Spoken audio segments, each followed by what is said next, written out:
Всем привет! Вы на канале Моток Декор, меня зовут Света и я рада всех приветствовать. В этом видеоуроке я хотела бы рассказать, как связать вот такой интересный узор. Он интересный и с этой стороны, так и с этой стороны. При вязании его можно расположить как горизонтально, получается идут такие линии, либо, например, вертикально, тогда данный узор еще больше похож на колоски.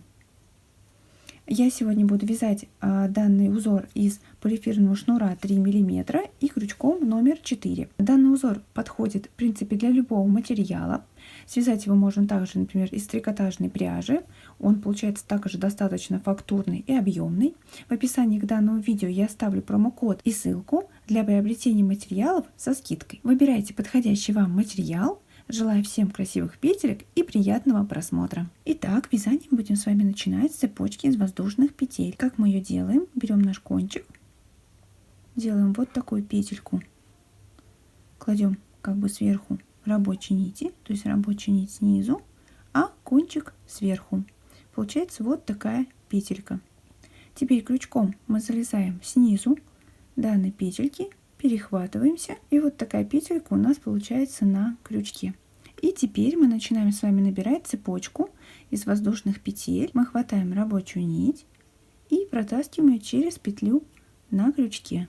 Для данного узора можно набрать любое количество петель. Я наберу 13 петелек. Итак, первая у нас уже есть. Далее мы опять захватываем рабочую нить и протаскиваем через петлю на крючке.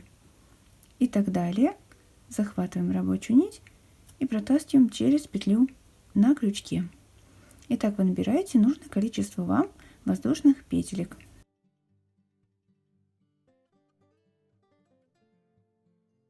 Итак, я набрала 13 воздушных петель, делаю еще одну петельку для подъема. И сейчас будем приступать с вами к вязанию первого ряда. Вязать мы будем с вами во вторую петлю от крючка, вот первая, вот вторая, и будем вязать с вами за дальнюю дужку, то есть за вот эти дальние дужки косичек, эти передние, эти дальние. Вязать первый ряд мы будем узором соединительным столбиком с одним накидом. Итак, мы делаем накид, далее ныряем с вами раз, два во вторую петлю от крючка за дальнюю дужку. Ныряем крючком, хватаем рабочую нить, вытягиваем. У нас сейчас 3 петельки на крючке. И мы сразу эту петельку, которую вытянули, протаскиваем через эти 2 петельки на крючке.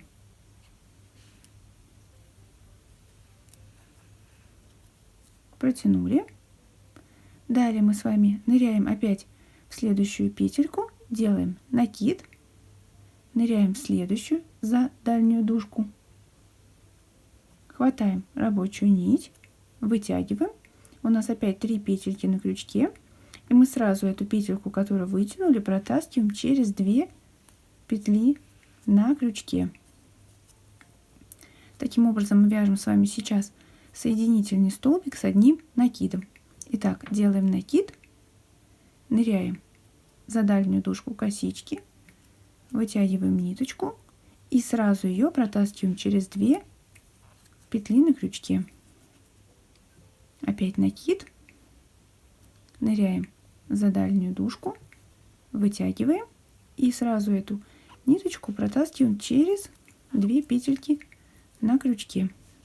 Накид, ныряем, вытаскиваем и сразу эту нить протаскиваем через 2 петли на крючке.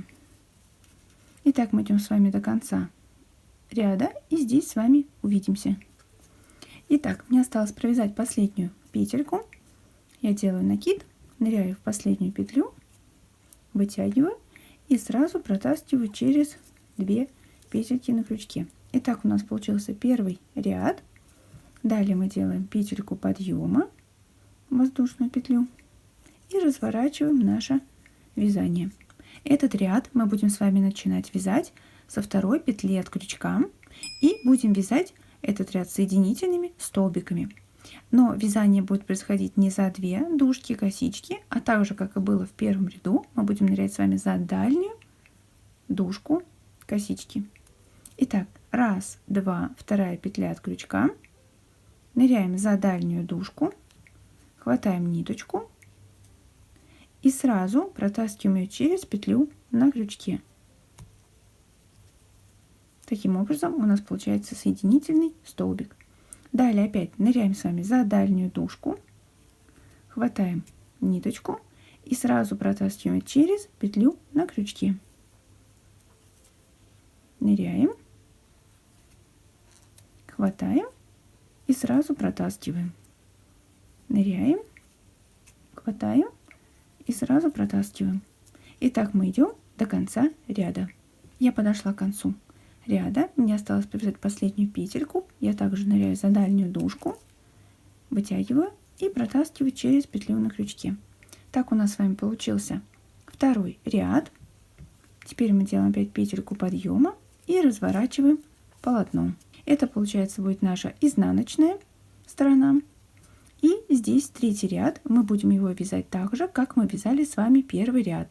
То есть соединительный столбик с одним накидом. Будем продолжать вязание также за дальнюю дужку косички. И начинать каждый ряд будем со второй петли от крючка. Итак, делаем накид, ныряем за дальнюю дужку, вытягиваем и сразу эту ниточку протаскиваем через 2 петли на крючке. Далее опять делаем накид, ныряем за дальнюю дужку, вытягиваем и протаскиваем через 2 петли на крючке. Делаем накид, ныряем за дальнюю дужку, вытягиваем и сразу протаскиваем через 2 петли на крючке. Накид, за дальнюю дужку, вытягиваем и протаскиваем через 2 петли на крючке. Итак, мы идем с вами до конца ряда. Итак, я дошла до конца ряда, и мне осталось провязать еще одну петельку. Делаю накид, ныряю, вытаскиваю и сразу протаскиваю через 2 петли на крючке. Так у нас получился с вами третий ряд. Далее мы опять делаем петельку подъема и разворачиваем полотно. И видим, что у нас с вот этой лицевой стороны уже начинает формироваться наш узор. И мы переходим к вязанию четвертого ряда. Напоминаю, мы вяжем с вами каждый ряд, начиная со второй петли от крючка, и вяжем за дальнюю дужку косички. Этот ряд у нас будет так же, как вязался второй ряд, обычными соединительными столбиками. Итак, ныряем с вами во вторую петлю, за дальнюю дужку, вытягиваем и сразу протаскиваем через петлю на крючке. Ныряем и протаскиваем. Ныряем, вытягиваем и протаскиваем. Ныряем, вытаскиваем и протягиваем. Итак, мы идем с вами до конца ряда. Итак, я провязала до конца ряда. Мне осталась последняя петелька. Так у нас получился с вами четвертый ряд. Теперь мы делаем петельку подъема и разворачиваем полотно. И таким образом мы продолжаем дальше вязать наше полотно. Мы продолжаем чередование. В нечетных у нас получается соединительный столбик с одним накидом, а в четных рядах обычные соединительные петельки. Начинаем каждый ряд со второй петли от крючка и вяжем за дальние дужки косичек. И таким образом можно связать полотно любого нужного вам размера. Вот такой узор у меня сегодня получился. Надеюсь, у вас тоже все получилось. Но если вдруг остались какие-то вопросы, обязательно пишите в комментариях. Всем все подскажу. А также делитесь своими результатами в других соцсетях. Мне будет очень приятно. Если данный видеоурок был для вас полезным, обязательно ставьте лайки. Не забывайте подписываться на мой канал. Впереди еще много чего интересного. И, конечно, нажимайте на колокольчик, чтобы не пропускать новые видеоуроки. А на этом все. И пока-пока.